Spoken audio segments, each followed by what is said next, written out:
A very good morning, student. I just welcome you all for the lecture 8 on the subject railways, airport, and waterways. So this lecture 8 will mark the beginning of the module 2, that is unit 2. And this online course is basically designed for the students of the Department of Civil Engineering. So till now we have covered the module 1. Module 1 has been completed and it has been covered in different lectures and varying from lecture 1 to lecture 7, and some of the lectures were also divided into part 1 as well as part 2.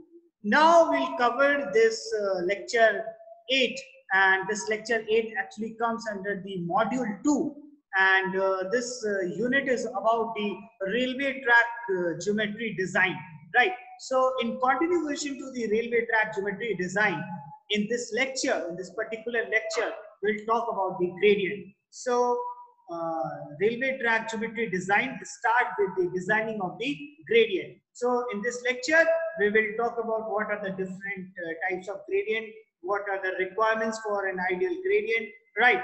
What the points have to be taken in our mind while designing the railway track on the various gradients, right? So जब हम एक railway engineer की बात करते हैं तो railway engineering में railway के ज्योमेट्री डिजाइन, जो ट्रैक की ज्योमेट्री है उसको डिजाइन करना एक बहुत इंपॉर्टेंट फैक्टर, राइट? क्योंकि आपकी जो डिजाइनिंग है वो ज्योमेट्रिकल एस्पेक्ट से ही स्टार्ट होती है. तो once you know the geometric design, you will understand the designing part of the railways, you know, and sleepers, right? So जो ज्योमेट्रिक डिजाइन है वो बेसिकली स्टार्ट होता है gradient part. So first of all, let us have a look at the contents of this lecture. So contents of this lecture goes as follows: necessity of the geometric design, gradients, gradient types, and there are basically 4 basic types: ruling gradient, momentum gradient, pusher or helper gradient, and gradients in the station yard. So we'll cover the necessity of the geometric design.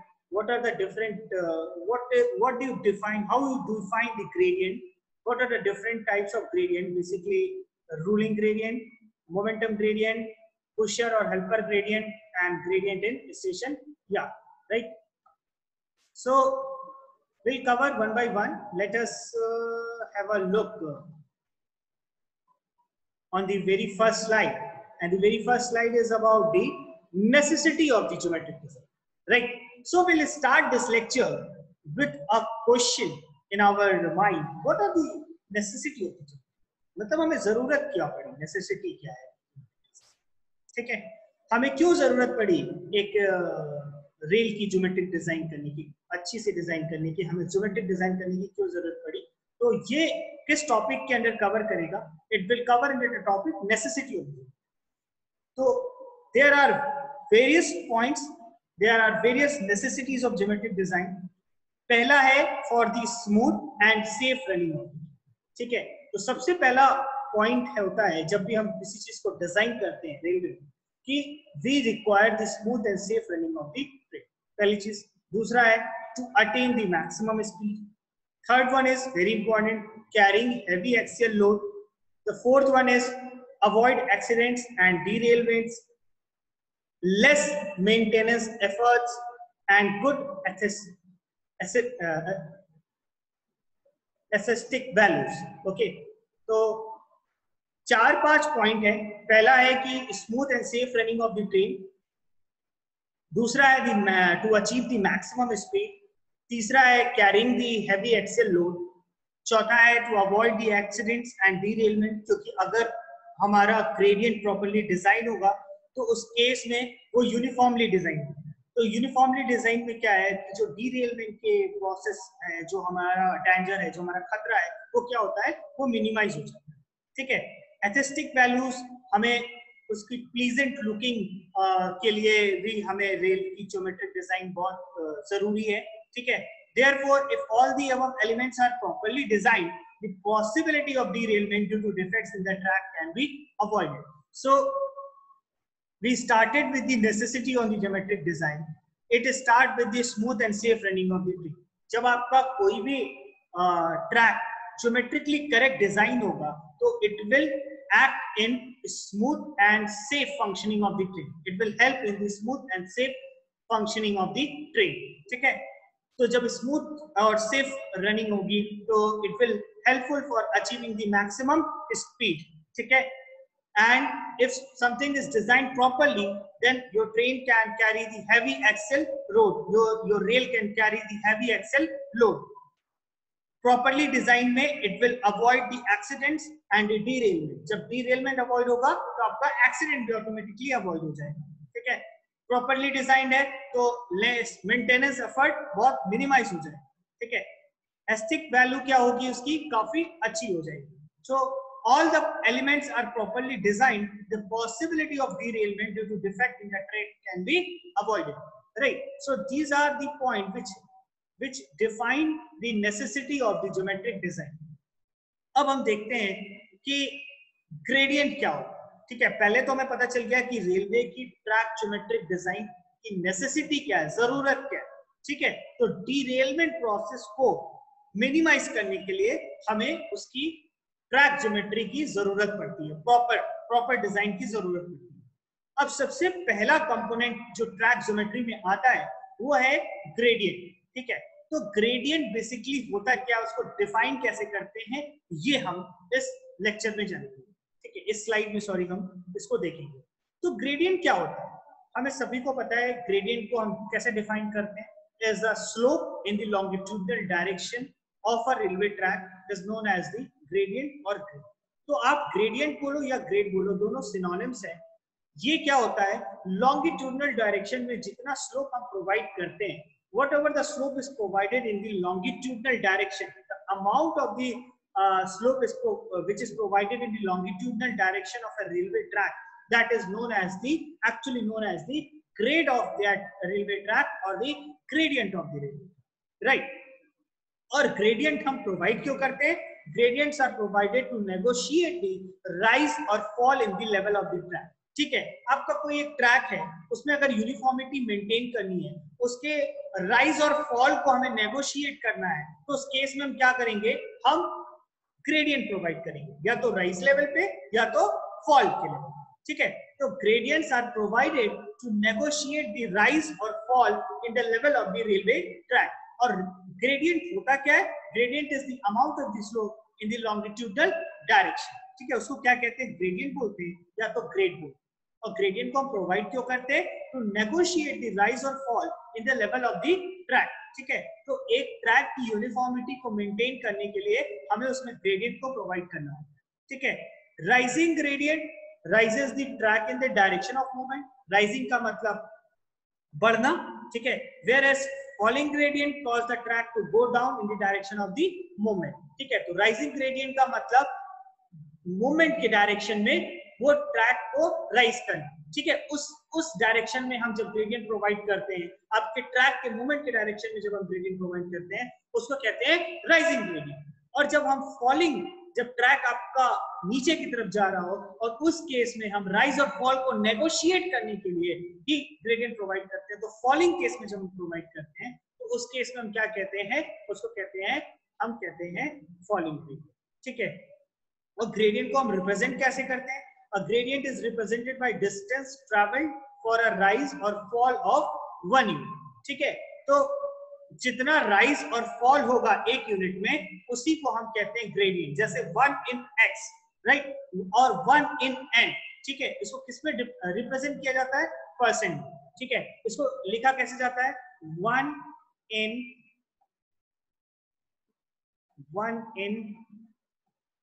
x.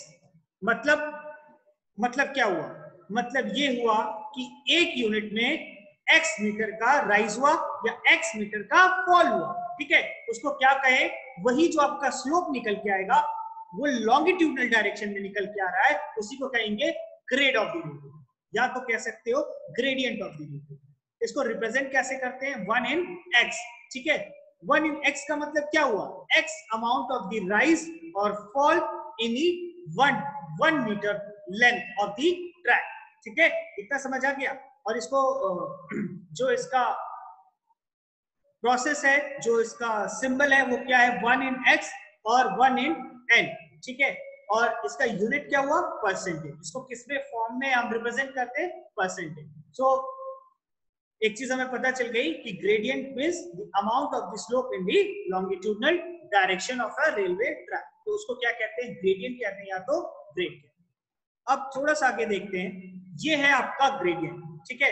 इस case में हम देख सकते हैं कि rising gradient provide हुआ, ठीक है। तो राइजिंग ग्रेडियंट क्या हुआ, कैसे, ये आपका लॉन्गिट्यूडनल डायरेक्शन में हमने स्लोप को प्रोवाइड किया, हमने लॉन्गिट्यूडनल डायरेक्शन में कुछ स्लोप को प्रोवाइड किया, ठीक है। तो इसको हम रिप्रेजेंट करेंगे 1 इन x से। 1 इन x का मतलब क्या हुआ कि x मीटर का जो है राइज हम प्रोवाइड कर रहे हैं 1 मीटर के रेल लेंथ के ट्रैक। तो ये क्या हो गया, ये कितना ग्रेडियंट, ये 10%, ठीक है। और इस केस में कितना ग्रेडियंट मैक्सिमम हम प्रोवाइड करते हैं, 4% प्रोवाइड करते हैं। तो पहले केस में कितना ग्रेडियंट हुआ, वो 10%, और दूसरे ग्रेडियंट कितना हुआ, 4%। और दोनों केस में जो हमारा ग्रेडियंट है वो क्या है, दोनों केस में जो हमारा ग्रेडियंट प्रोवाइड किया गया है वो राइजिंग ग्रेडियंट। मतलब राइजिंग ग्रेडियंट का मतलब यहाँ क्या हुआ कि आपका लॉन्गिट्यूडनल मूवमेंट, जो लॉन्गिट्यूडनल स्लोप हम प्रोवाइड कर रहे हैं वो it is the slope is provided in the direction of the movement of the track. Here you can see, here we are providing the rising slope in the direction of the movement of the track. तो इस case में ये क्या हुआ, ये क्या हो गया, ये राइजिंग ग्रेडियंट। और पहले वाले केस में ये केस 1 है और ये केस 2 है। तो केस 1 में हमने कितना ग्रेडियंट प्रोवाइड किया, 10% मैक्सिमम, और केस 2 में हमने मैक्सिमम ग्रेडियंट कितना प्रोवाइड किया, 4%, ठीक है। मैंने आपको बताया था 1 इन x और it is being represented in percentage. तो 10% का मतलब हुआ 10/100। तो ये क्या हुआ, 1 इन 10। इसको क्या बोलेंगे, पहले वाले केस में कितना आया, 1 इन 10, ठीक है। तो अगर हम इसको रिप्रेजेंट करें तो इसका मतलब ये हुआ कि हम अगर मीटर और सेंटीमीटर में रिप्रेजेंट करें तो इसका मतलब ये हुआ कि 10 सेंटीमीटर का स्लोप हम प्रोवाइड करेंगे, सॉरी 10 सेंटीमीटर का हम स्लोप प्रोवाइड करेंगे 1 मीटर के रेल ट्रैक, ठीक है। तो अमाउंट 10 मीटर का, 10 सेंटीमीटर का क्या प्रोवाइड करेंगे, राइज हम प्रोवाइड करेंगे, ठीक है। तो अमाउंट ऑफ द राइज और fall, the amount of the rise or fall provided in 1 meter length of the track is known as the rising gradient or the falling gradient. And in this particular case we have shown you about the rising gradient. और ये 4% क्या हो गया, 4/100। तो ये कितना निकल के आएगा, ये आपका निकल के आएगा 1 in 25, 1 in 25। अगर कोई आपको कहता है कि 1 in 25 है तो 1/25 into 100 वो परसेंट में निकल लिया। और अगर परसेंट में नहीं निकला तो कितना हुआ, उसको क्या करेंगे, अगर परसेंट में दिया है तो 10% का मतलब 10/100, वो कितना आया, 1 in 10। 1 in 10 का मतलब क्या हुआ कि वो जो 10 है वो कितना, वो राइज कर रहा है कि फॉल कर रहा है, वो 10 आपका रिप्रेजेंट करेगा the amount of the rise और द फॉल कितने में, 1 मीटर के ट्रैक को। तो इसी को कहते हैं ग्रेडियंट। और ग्रेडियंट का मतलब होता है स्लोप, स्लोप का मतलब in the longitudinal direction of the railway track, right. ये क्लियर हुआ। So this is actually about your the gradient, ठीक है। थोड़ा सा आगे बढ़ते हैं।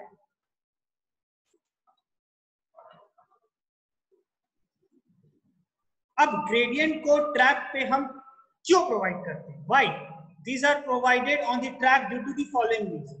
पहला, सबसे पहला और इंपॉर्टेंट रीजन है to provide a uniform rate of rise और फॉल एज पर एस। अभी मैंने आपको पिछले वाले डायग्राम में दिखाया है, ठीक है। वहां पे जो है एक यूनिफॉर्मिटी के बाद एक राइज कर रहा है, लेवल राइज कर रहा है। तो उस केस में अगर उस लेवल को हमको नेगोशिएट करना है, उस राइज को या फॉल को हमको नेगोशिएट करना है, उस केस में हम एक स्लोप प्रोवाइड करते हैं जो उसके राइज को और फॉल को नेगोशिएट करता है, ठीक है। तो उसके राइज और फॉल में यूनिफॉर्मिटी हम किससे मेंटेन करते हैं, ग्रेडियंट से। तो पहला रीजन क्या होगा, to provide a uniform rate of rise और fall as far as possible. दूसरा, to reach the various stations located at different elevation, ठीक है। अगर कोई आपका स्टेशन है जो किसी एलिवेशन पे लोकेटेड है तो उस केस में हमको उस अगर स्टेशन तक पहुंचना है तो उस केस में हम क्या प्रोवाइड करेंगे, ग्रेडियंट प्रोवाइड करेंगे। तो to reach the various stations located at the different elevation. और तीसरा क्या है, to reduce the cost of the earth. ठीक है, तो अगर हमको राइज और फॉल को नेगोशिएट करना है तो सबसे अच्छी चीज है कि ग्रेडियंट उसमें प्रोवाइड करें।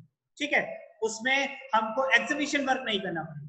तो एग्जीबिशन वर्क नहीं करना पड़ेगा तो क्या होगा कि एग्जीबिशन वर्क का जो खर्चा है वो क्या होगा, वो मिनिमाइज हो जाएगा। Right, so these are actually the 3 reasons due to which we provide the gradients on the track. पहला, to provide a uniform rate of rise or fall as far as possible, to reach the various stations located at the different elevation, to reduce the cost of the earth work. Right, अब आगे देखते हैं। तो gradient क्या होता है पता चल गया, रीजन क्यों प्रोवाइड करते हैं उसको ग्रेडियंट को, ये भी पता चल गया। अब ग्रेडियंट के टाइप्स को देखते हैं। ठीक है, तो what are the different types of the gradient. पहला है रूलिंग ग्रेडियंट, दूसरा है मोमेंटम ग्रेडियंट, तीसरा है पुशर और हेल्पर ग्रेडियंट, और चौथा है gradients in station and yard. तो 4 डिफरेंट टाइप्स के ग्रेडियंट हम प्रोवाइड करते हैं बेसिकली रेलवे ट्रैक पे, जिसको डिफाइन किया गया है as a ruling gradient, momentum gradient, pusher और हेल्पर ग्रेडियंट, और gradients in the station yard. ठीक है, अब हम स्टार्ट करेंगे एक एक पॉइंट के बारे में। पहला है रूलिंग ग्रेडियंट। ठीक है, तो रूलिंग ग्रेडियंट क्या होता है, पहले तो हम ये जानेंगे कि रूलिंग ग्रेडियंट होता क्या है। ठीक है, और डिजाइन कैसे करते हैं इसको। This is the design gradient basically because it is determined on the basis of the performance of the locomotive. ठीक है, तो रूलिंग ग्रेडियंट को हम डिजाइन ग्रेडियंट भी कहते हैं। क्यों? क्योंकि इसको हम डिटरमाइन करते हैं लोकोमोटिव के परफॉर्मेंस के बेसिस पे। सो this is the design gradient basically because it is determined on the basis of the performance of the locomotive, and at the same time it tries to look at the total amount of the load which that locomotive can take up along with it while negotiating any gradient without any loss or major loss in the speed of the movement. तो जब हमको एक locomotive के performance की basis पे gradient को design करना है, उस केस में हम उसको डिफाइन करते हैं रूलिंग ग्रेडियंट। ठीक है, तो इस ग्रेडियंट को हम डिजाइन ग्रेडियंट भी कहते हैं क्योंकि ये किस पे डिपेंड करता है, ये आपके लोकोमोटिव के परफॉर्मेंस पे डिपेंड करता है। ठीक है, तो लोकोमोटिव का जो परफॉर्मेंस है वो किस फैक्टर पे डिपेंड करेगा, वो इस फैक्टर पे डिपेंड करेगा कि आपका जो लोकोमोटिव है वो इतने लोड को कैरी कर सके, it can take up as much as load so that there can not be any major loss in the speed of the movement. ठीक है, तो ये किस फैक्टर पे डिपेंड करेगा, ये आपका डिपेंड करेगा उसके लोकोमोटिव के परफॉर्मेंस पे, कि आपका जब लोकोमोटिव है तो अगर वो किसी लोड को कैरी कर रहा है, किसी कर्व को नेगोशिएट कर रहा है, तो डिजाइन ग्रेडियंट उस समय ऐसा प्रोवाइड हमको करना है कि उसकी वजह से कोई हमारे मेजर लॉस ना हो उसके स्पीड में। ठीक है, तो इसको क्या कहते हैं, इसको कहते हैं डिजाइन ग्रेडियंट। ठीक है, और इसी को कहते हैं ruling gradient which will be rule the movement of the locomotive on a track. ठीक है, तो ये कैसे इसको डिफाइन करेंगे, अगर हम एक फिगर देखें, this is the movement of your train और इसका लॉन्गिट्यूडनल मूवमेंट इस डायरेक्शन में अगर हो रहा है तो W equals to mg will act in the downward direction. ठीक है, ये है W equals to mg acting in the downward direction. Right? तो इस केस में हम देख सकते हैं कि जो लॉन्गिट्यूडनल मोमेंट है वो किस पे डिपेंड कर रहा है, वो आपका ग्रेडियंट पे डिपेंड कर रहा है। किस पे डिपेंड कर रहा है? ग्रेडियंट पे डिपेंड कर रहा है। क्यों? क्योंकि जब आपका लोकोमोटिव इस कर्व को नेगोशिएट करेगा तो उसका जो हैवी एक्सेल लोड है वो W मतलब W इक्वल्स टू mg, वो क्या करेगा, वो डाउनवर्ड डायरेक्शन में एक्ट करेगा। राइट, तो उसकी वजह से उसकी स्पीड क्या हो सकती है, कम हो सकती है। तो उस केस में हम उस स्पीड को नेगोशिएट करने के लिए हम क्या करेंगे, वहां पे एक ग्रेडियंट प्रोवाइड करेंगे और उस ग्रेडियंट को हम कहेंगे रूलिंग। ठीक है, नेक्स्ट स्लाइड में हम देखते हैं कि रूलिंग ग्रेडियंट बेसिकली ये स्टीपेस्ट ग्रेडियंट होता है। So ruling gradient is the maximum gradient or the steepest gradient which may be permitted on the section of the track. So एक किसी भी ट्रैक पे जो मैक्सिमम ग्रेडियंट हम प्रोवाइड करेंगे, स्टीपेस्ट ग्रेडियंट, वो क्या होगा, वो रूलिंग ग्रेडियंट। और इसको डिटरमाइन करने के लिए maximum load that a locomotive can hall with maximum permissible. तो देखो जो रूलिंग ग्रेडियंट का फैक्टर है वो बेसिकली आपके लोकोमोटिव के परफॉर्मेंस पे डिपेंड करेगा, ठीक है। और रूलिंग ग्रेडियंट को हम डिटरमाइन कैसे करते हैं? It is determined by the maximum load that a locomotive can hall with the maximum permissible speed, ठीक है। अगर आपका ये एक ट्रेन है, ये एक लोकोमोटिव है, आप थोड़ा सा फिगर में देखो, ठीक है, और ये एक कर्व को नेगोशिएट कर रहा है, उसकी वजह से W जो है वो नीचे की तरफ एक्ट करेगा, राइट। सो इसको अगर हम तोड़ते हैं, राइट, इसके कंपोनेंट को अगर हम तोड़ते हैं तो जो इसका एक्स्ट्रा पुल है वो क्या होगा, ये P sin थीटा, ठीक है। तो ये P sin थीटा क्या हुआ, ये हुआ P, ये आपका पुल जो है वो क्या हुआ, इधर की तरफ अगर P लग रहा है, इधर की तरफ आपका W sin थीटा है ये, तो W sin theta equals to क्या हो गया, कंपोनेंट्स हम जब तोड़ते हैं तो ये क्या हुआ, P equals to W sin theta. तो यहाँ sin थीटा क्या है, ग्रेडियंट है, ठीक है, ग्रेडियंट है, तो P इक्वल्स टू क्या हो गया, W इंटू ग्रेडियंट, ठीक है। तो W क्या है, मैक्सिमम लोड है, तो ये ग्रेडियंट किससे डिटरमाइन कर रहे हैं, P बाई W, ठीक है। तो अगर वेट ट्रेन का कितना है, 500 टन, ठीक है, तो उस केस में हम ग्रेडियंट कितना प्रोवाइड करेंगे, 1/100, ठीक है, क्योंकि जो आपका पावर है वो कितना है, 5 टन, ठीक है। देखो P equals to W sin theta हुआ, ये क्लियर है। sin थीटा यहाँ क्या हो गया, वो ग्रेडियंट मतलब स्लोप हो गया, sin थीटा ही ना स्लोप है आपका, तो sin थीटा स्लोप हो गया, तो W इंटू sin थीटा की जगह हम कह सकते हैं W इंटू ग्रेडियंट, ठीक है। तो ग्रेडियंट इक्वल्स टू क्या हो गया, P बाई W, तो ग्रेडियंट इक्वल्स टू क्या हो गया, P बाई W, ठीक है। तो ग्रेडियंट की वैल्यू क्या हो गई, sin थीटा की वैल्यू क्या हो गई, P बाई W। तो ग्रेडियंट अगर हमको निकालना हो तो दो चीज हमें पहले जाननी है, क्या क्या, पहले तो हमको उसका एक्सेल एक्स्ट्रा पावर जानना है, उसके बाद वेट जानना है। तो इस केस में अगर हमारा पावर कितना है, 5 है, 5 क्या है, 5 टन है, और वेट कितना है, वेट आपका 500 टन है, ठीक है।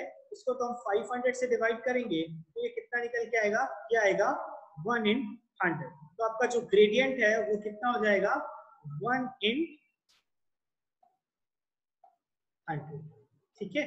तो समझ आया। तो अल्टीमेटली ये किस पे डिपेंड कर रहा है, ये आपका वेट पे डिपेंड कर रहा है, और वेट क्या है, W। So P equals to W sin theta, P equals to W into gradient, gradient equals to P by W, where P is your power, W is your weight of train. तो clear हुआ कि ruling gradient किस पे depend करेगा, weight of the locomotive, right. अब इसके बारे में, अब इसकी कुछ परमिसिबल वैल्यू है, उसको देखते हैं। If ruling gradient has to be provided with one locomotive, तो प्लेन एरिया में हम कितना प्रोवाइड करेंगे, 1/150 टू 1/250, और हिली एरिया में कितना प्रोवाइड करेंगे, 1/100 टू 1/150, राइट। तो जो आपका रूलिंग ग्रेडियंट है, अगर एक लोकोमोटिव हम उसमें प्रोवाइड किए हैं, तो एक लोकोमोटिव के केस में उसकी दो परमिसिबल वैल्यू है, प्लेन एरिया के लिए अलग है और हिली एरियाज के लिए अलग है। So in plain area, it actually varies between 1/50 to 1/250, और hilly area में it varies 1/100 to 1/150, ठीक है। तो रूलिंग ग्रेडियंट पता चल गया क्या है, कैसे इसको डिफाइन करते हैं, P by W कहाँ से आया, ठीक है। सो हम प्लेन एरिया के लिए क्या प्रोवाइड करते हैं और हिली एरिया के लिए क्या प्रोवाइड करते हैं, ठीक है। So once a ruling gradient is specified for a section, then all other gradient provided in that section should be flatter than the ruling gradient. तो जो आपका रूलिंग ग्रेडियंट होता है, it is also regarded as one of the steepest gradient, ठीक है। सो एक बार जब हम आपका रूलिंग ग्रेडियंट हम उस रेलवे ट्रैक पे डिफाइन कर देते हैं एक सेक्शन के लिए, उसके बाद हम जितने भी अदर ग्रेडियंट हमको प्रोवाइड करने, क्योंकि सारे अदर ग्रेडियंट उससे क्या होंगे, फ्लैटर होंगे, क्यों? क्योंकि जो स्टीपेस्ट ग्रेडियंट है वो कौन सा है? Ruling gradient. So once a ruling gradient is specified for a section, then all other the gradient provided in that section should be flatter than the ruling gradient after making due to compensation for the curvature, right? तो एक बार हम curvature में जो compensation, अभी compensation for curvature में आपको जब horizontal का पढ़ाऊंगा तो उसमें बताऊंगा, लेकिन हमें सबसे ज्यादा इंपॉर्टेंट ये बात ध्यान में रखनी है कि एक बार जब ग्रेडियंट को हम डिसाइड करते हैं ट्रैक के लिए जो डिफरेंट ग्रेडियंट है, तो सबसे पहले हम उसका रूलिंग ग्रेडियंट डिफाइन करते हैं क्योंकि ये स्टीपेस्ट ग्रेडियंट होता है। उसके बाद और सारे ग्रेडियंट को हम डिफाइन करते हैं because all other gradients are flatter than this this ruling, ठीक है। और प्लेन एरिया के लिए क्या वैल्यू है? It is ranging between 1 in 150 to 1 into 50, और हिली एरिया के लिए कितना है? 1 in 100 to 1 in 150, right? Now moving towards the second gradient. Second gradient is momentum, ठीक है। अब मोमेंटम ग्रेडियंट दूसरा देखेंगे, मोमेंटम, ठीक है। सो momentum gradient is steeper than the ruling gradient that is overcome by the momentum gathered while having a run in a plane or on falling gradient in valley, ठीक है। जब हमको एक ruling gradient से ज्यादा steeper gradient को provide करना होगा तो उस केस में हम क्या करेंगे? हम मोमेंटम ग्रेडियंट, वैसे तो स्टीपेस्ट ग्रेडियंट रूलिंग ग्रेडियंट, लेकिन अगर हमको उससे भी ज्यादा स्टीपेस्ट ग्रेडियंट प्रोवाइड करना है तो उस केस में हम मोमेंटम ग्रेडियंट, ठीक है। तो momentum gradient is steeper than the ruling gradient that is overcome by the momentum gathered while having a run in place और फॉलिंग ग्रेडियंट इन वैली, ठीक है। तो जब भी आपका राइज होता है या फॉल होता है तो राइज के समय और फॉल के समय वो कुछ एक मोमेंटम को गेन करते हैं, ठीक है। और इस जो गेन्ड मोमेंटम है उसकी वजह से हम उसके जो स्टीपर कर्व की रिक्वायरमेंट है उसको पूरा करते हैं, ठीक है। And this is overcome by the momentum which is gathered while having a run in plain और फॉलिंग ग्रेडियंट इन वैली। और इसी को हम क्या कहते हैं? इसी को हम कहते हैं मोमेंटम ग्रेडियंट, ठीक है। तो मैं आपको दिखाता हूं, ये है बेसिकली आपको मोमेंटम ग्रेडियंट, राइट। सो क्या होता है स्टूडेंट्स, जब भी आपका कोई एक लोकोमोटिव एक रेलवे ट्रैक पे किसी राइज और फॉल कर्व को नेगोशिएट करता है तो उस केस में क्या होता है कि वो जब भी राइज करता है तो कभी कभी जो स्टीपर ग्रेडियंट हमें उस केस में प्रोवाइड करना होता है, तो जो उसका ग्रेडियंट जो प्रोवाइड किया जाता है वो जो मोमेंटम जो रिकवर होता है, ठीक है, वो लोकोमोटिव की वजह से जो मोमेंटम रिकवर होता है उस ग्रेडियंट्स की वजह से जो हम ग्रेडियंट को प्रोवाइड करते हैं उसी को हम कहते हैं मोमेंटम, ठीक है। So momentum gradient is steeper than the ruling gradient that is overcome by the momentum gathered while having a run in plane or on falling gradient in valleys, ठीक है। तो जब भी आपका किसी रेल ट्रैक पे या सेक्शन पे कोई व्हीकल उस पे रन कर रही है तो उसमें क्या होगा? काइनेटिक एनर्जी गेन, ठीक है। तो ये जो एडिशनल काइनेटिक एनर्जी है इसको हम यूज करते हैं, use of the additional kinetic energy received during the run on a section, ठीक है। No obstruction like signals are provided on the section with these gradient means the train should not be stopped at that station, ठीक है। तो momentum gradient के case में जो additional kinetic energy है उसको हम यूज करते हैं, ठीक है। और there is no obstruction like signals are provided on the section, ठीक है। ये मोमेंटम ग्रेडियंट हम तभी प्रोवाइड कर सकेंगे जब आपके रेलवे ट्रैक में किसी तरह का कोई ऑब्स्ट्रक्शन नहीं है, जैसे सिग्नल का, ठीक है, और भी जो प्रॉब्लम्स होती हैं और भी जो ऑब्स्ट्रक्शन होते हैं वो ऑब्स्ट्रक्शन जब प्रोवाइडेड नहीं होता है तभी हम इस तरह के ग्रेडियंट को प्रोवाइड करते हैं। अगर ये ग्रेडियंट आपको नहीं समझ आया तो मैं आपको फिर से इस डायग्राम से समझाने की कोशिश करूंगा। जब ये आपका व्हीकल इस कर्व पे नेगोशिएट कर रहा है तो ये आपका जो ये जो आपका राइज है इसको कवर करने के लिए जो ग्रेडियंट प्रोवाइड करना है, जो यहां से इसने मोमेंटम को गेन किया है जो मोमेंटम को उसने गैदर्ड किया है, उस मोमेंटम की वजह से इस कर्व को वो नेगोशिएट कर रहा है, और इसी को हम बाद में कह रहे हैं मोमेंटम ग्रेडियंट। ठीक है, so the momentum which is been gathered while during the run on the length of the track, जो मोमेंटम को हम गैदर कर रहे हैं, जो मोमेंटम हम गेन कर रहे हैं, उसी मोमेंटम का हम यूज करके, और ये मोमेंटम कैसे गेन कर रहे हैं, जो एडिशनल काइनेटिक एनर्जी है, जब एक आपका यूनिफॉर्म ट्रैक है, उस केस में काइनेटिक एनर्जी कुछ गेन करती है। ठीक है, जब कोई ऑब्स्ट्रक्शन नहीं है, तो उस काइनेटिक एनर्जी की वजह से क्या हुआ कि कुछ मोमेंटम गेन। ठीक है, तो जब आपका राइज कर्व प्रोवाइड करना है, तो उस केस में जो ग्रेडियंट है, उस मोमेंटम जो गैदर किया गया है, उससे को हम उसमें ऐड करेंगे, और उसी को हम क्या कर देंगे, उसको हम कह देंगे मोमेंटम ग्रेडियंट। ठीक है, तो थोड़ा सा और देखते हैं, एक एग्जांपल लेते हैं, इसी वैली का मैं आपको एग्जांपल लूंगा। For example, in the previous valley a falling gradient is usually followed by a rising gradient. आप देख सकते हो कि एक falling gradient is followed by a rising gradient. ठीक है, ये एक वैली का एग्जांपल है। इस वैली में एक फॉलिंग ग्रेडियंट के को फॉलो कर रहे हैं हम राइजिंग ग्रेडियंट, राइट।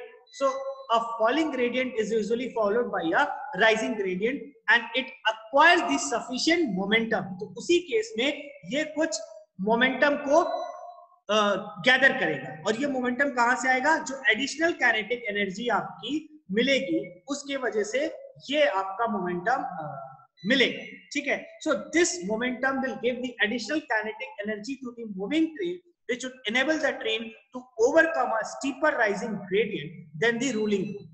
ठीक है, तो हमें अगर ये जैसे कि एक वैली है, ठीक है, तो एक वैली में एक आपका फॉलिंग ग्रेडियंट जो है वो फॉलो हो रहा है राइजिंग ग्रेडियंट से। when rising gradient is followed when falling gradient is followed by a rising gradient, तो उस केस में हमारा जो एक्स्ट्रा मोमेंटम गैदर हो रहा है, उस एक्स्ट्रा मोमेंटम की वजह से वो एडिशनल काइनेटिक एनर्जी प्रोवाइड कर रहा है। तो वो काइनेटिक एनर्जी आपको एनेबल करेगी, आपके ट्रेन के लोकोमोटिव को एनेबल करेगी to overcome a steeper rising gradient than the ruling gradient for a certain length of the track. ठीक है, तो हमने देखा ना कि कैसे किसी किसी केस में आपका रूलिंग ग्रेडियंट से भी ज्यादा स्टीपर ग्रेडियंट हमको प्रोवाइड करना होता है, और वो कौन सा केस होता है, वो वैली ही होता है। ठीक है, तो जब आपका स्टीपर कर्व है और उस स्टीपर कर्व को हमको मोर स्टीपर कर्व को उस केस में हमको ग्रेडियंट फॉलो करना है, और एक फॉलिंग ग्रेडियंट एक राइजिंग ग्रेडियंट के बाद फॉलो हो रहा है, तो आपका कौन सा ग्रेडियंट फॉलो प्रोवाइडेड होगा, मोमेंटम। तो इसी राइजिंग ग्रेडियंट को हम क्या कहते हैं, इसी राइजिंग ग्रेडियंट को हम कहते हैं momentum gradient, and this gradient is steeper than the. So I have told you the two gradient, पहला है रूलिंग ग्रेडियंट, ठीक है, जो कि आपके लोकोमोटिव के वेट पे और उसकी स्पीड पे डिपेंड करता है, और दूसरा ग्रेडियंट क्या है, दूसरा ग्रेडियंट है मोमेंटम ग्रेडियंट। ये किस पे डिपेंड करेगा, जो आपकी एडिशनल काइनेटिक एनर्जी जो गेन होगी, जो मोमेंटम हम गेन करेंगे, और ये मोमेंटम ग्रेडियंट कभी हम प्रोवाइड कर सकेंगे when there is no obstruction in the when there is no obstruction in the railway track, right? इसका मतलब ये हुआ कि कोई सिग्नल वगैरह वहां प्रोवाइड नहीं। ठीक है, तो ये हुआ आपका मोमेंटम ग्रेडियंट। ये आप देख सकते हो, ये एक और एग्जांपल है, ये वैली का एग्जांपल है, जहां पे ये आपका फॉलिंग है और फॉलिंग ग्रेडियंट फॉलो हो रहा है राइजिंग। ये फॉल हो रहा है, ये राइज हो रहा है, तो ये कौन सा हो गया, ये हो गया वैली, ये हो गया वी शेप कर्व, या हो गया वैली। तो इस केस में क्या हुआ, आपका जो वैली हम प्रोवाइड कर रहे हैं, तो इस फॉलिंग ग्रेडियंट में ये जब नीचे की तरफ जा रहा है, और इसके बाद ये क्या है, ये आपका है राइजिंग ग्रेडियंट। ठीक है, तो इस केस में हम जो नेगोशिएट करेगा, जो आपकी व्हीकल है, वो कैसे इस पे राइज करेगा, वो ऐसे राइज करेगा जब यहां से ये चलेगा, राइट, तो इस केस में ये कुछ मोमेंटम गेन करेगा, और वो मोमेंटम फॉल करते हुए जो मोमेंटम इसने गैदर किया है, वो कुछ एडिशनल काइनेटिक एनर्जी में ये मोमेंटम आपका एड अप हो जाएगा, और उसकी वजह से जो मोमेंटम इसको पुश करेगा, और ये पुश करने की वजह से इस कर्व को नेगोशिएट करेगा।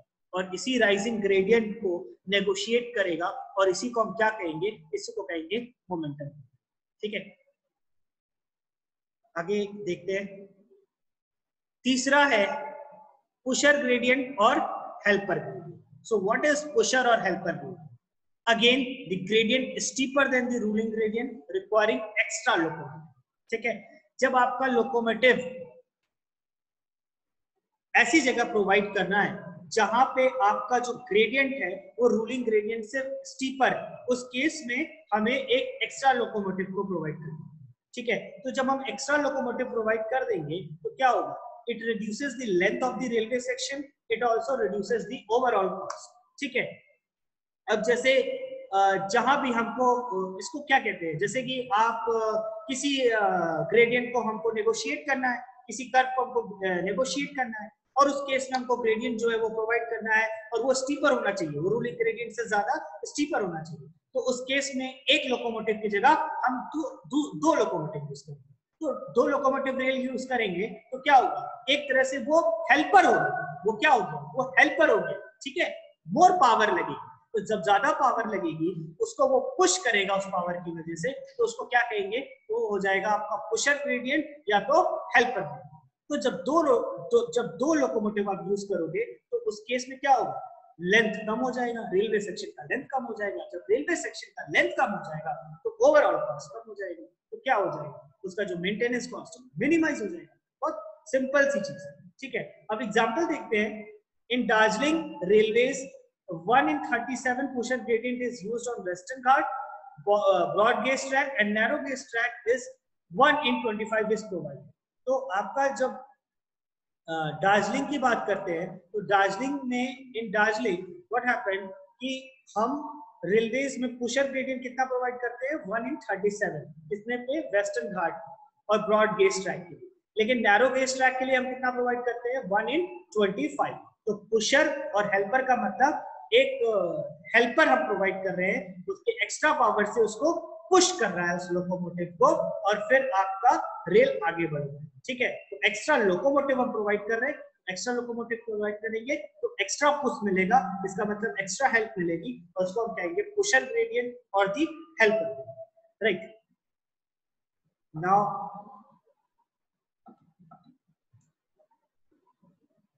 this you can see, it is the example of the pusher gradient or the helper gradient.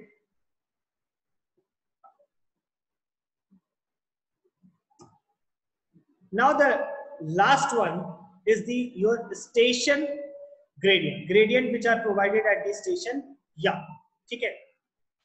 So we'll look at, as far as possible the track along the stations and yard should be level and gradient should be sufficiently low to prevent the standing vehicle from rolling and moving away from the yard due to the combined effect of the gravity and storm. तो हाँ, इस yards पे भी different gradient provide करते हैं, उसको कहते हैं ग्रेडियंट एट स्टेशन। या तो एज फार एज पॉसिबल हमको जो भी ट्रैक है along the station and yard, it should be level and the gradient should be sufficiently low, और gradient वहाँ पे कम होना चाहिए। और gradient हम प्रोवाइड क्यों करते हैं उस केस में, it is provided to prevent the standing vehicle from rolling and moving away from the yard due to the combined effect of gravity and strong winds. दूसरा है to reduce the additional resistive forces required to start a locomotive to the extent possible.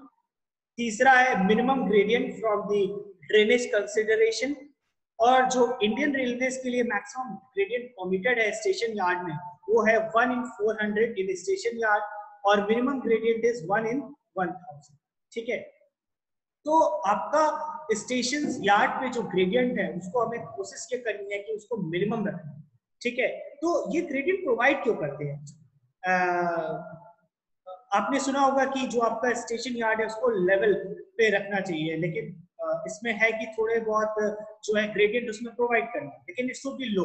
तो वो gradient हम क्यों provide करें, it is provided, पहली part ये है कि to prevent the standing vehicle from rolling. ठीक है, तो जो आपका स्टैंडिंग व्हीकल है उसको रोलिंग से बचाने के लिए we provide the gradient at the yard. and moving away from the yard due to the combined, और वो क्यों मूव करता है? Due to the combined effect of gravity and storm. देखो, जब आपका कोई व्हीकल स्टैंडिंग पोजीशन में, तो अगर हमें उस पे कंबाइंड इफेक्ट लग रहा है ग्रेविटी का और विंड का, उसकी वजह से वो अपने पोजीशन से क्या हो सकता है? डिसलोकेट हो सकता है।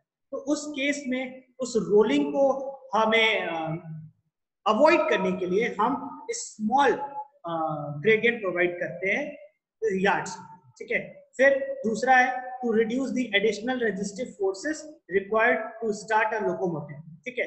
तो जब हम थोड़ा सा स्लो प्रोवाइड कर देंगे तो एक लोकोमोटिव को स्टार्ट करने के लिए एक जो extra additional resistive force require होता है उसको उसके इंजन को स्टार्ट करने के लिए, वो क्या होगा? वो कम हो जाएगा। तो एडिशनल रेजिस्टिव फोर्सेस नहीं लगेंगे, राइट। तीसरा है minimum gradient from drainage consideration, ठीक है। तो ड्रेनेज पॉइंट ऑफ व्यू से भी हम ग्रेडियंट को प्रोवाइड करते हैं। और इंडियन रेलवे में 1 in 400 से 1 in 1000, मिनिमम कितना है? 1 in 1000 and maximum is 1 in 400, right. So I will show you how we provide this gradient at the station yard. So this is actually why we provide the gradient at the station yard. You can see here a example diagram of the station yard. यहाँ पे हम tracks को different gradients provide करते हैं। ये minimum होना चाहिए, ठीक है। तो स्टैंडिंग व्हीकल्स को हम रोलिंग से प्रिवेंट करते हैं, पहली चीज। दूसरी चीज, जो एक्स्ट्रा रेजिस्टिव फोर्सेस हमको अप्लाई करना होता है किसी लोकोमोटिव को स्टार्ट करने के लिए, वो हमारा कम हो जाता है। तो ओवरऑल कॉस्ट भी कम हो जाएगा, राइट। रेजिस्टिव फोर्सेस कम हो जाएंगे तो। और जो एक और बहुत इंपॉर्टेंट चीज है वो ये है कि हमें ड्रेनेज पॉइंट ऑफ व्यू से भी ये ग्रेडियंट काफी यूजफुल होता है। So these are actually 4 different types of the gradient. पहला है रूलिंग ग्रेडियंट, जो आपका वेट और लोकोमोटिव के स्पीड पे डिपेंड करता है, इसका मतलब P/W। दूसरा आपका मोमेंटम ग्रेडियंट है, जो आपका एक फॉलिंग ग्रेडियंट जब फॉलो करता है राइजिंग ग्रेडियंट को, तो उस केस में जो हमारी मोमेंटम गैदर होती है, वो मोमेंटम हमारी एड अप हो जाती है काइनेटिक एनर्जी में, और उसकी वजह से वो लोकोमोटिव उस ट्रैक को ट्रैवर्स करेगा। देन है आपका पुशर ग्रेडियंट और हेल्पर ग्रेडियंट। पुशर ग्रेडियंट और हेल्पर ग्रेडियंट के केस में हम एक एक्स्ट्रा लोकोमोटिव भी प्रोवाइड करते हैं। तो जब 2 लोकोमोटिव हम प्रोवाइड करेंगे तो रेल का लेंथ का सेक्शन क्या होगा? वो कम हो जाएगा। तो ओवरऑल कॉस्ट क्या हो जाएगी? वो कम हो जाएगी, राइट। और जो चौथा है वो क्या है कि जो स्टेशन यार्ड पे हम थोड़े ग्रेडियंट, जो मिनिमम ग्रेडियंट हम प्रोवाइड करते हैं, तो वो है gradient provided at the station yards, ठीक है। So this is all about the what is gradient. First I started with the what is the railway track geometry design, क्या necessity है railway track geometry design की। तो maximum speed achieve करने के लिए जो हमारा gradient है वो properly design होना चाहिए। derailment को minimize करने के लिए हमारा gradient design जो factor है वो उस पर काफी focus करना चाहिए, right।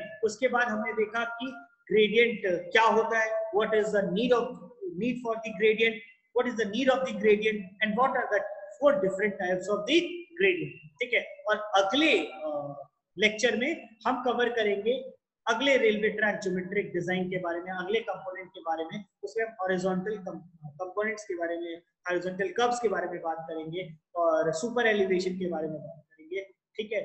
और कैन डेफिशिएंसी के बारे में बात करेंगे। सो this is all about the gradient part. We'll cover the other parts in my upcoming lecture. Thank you for listening it very patiently.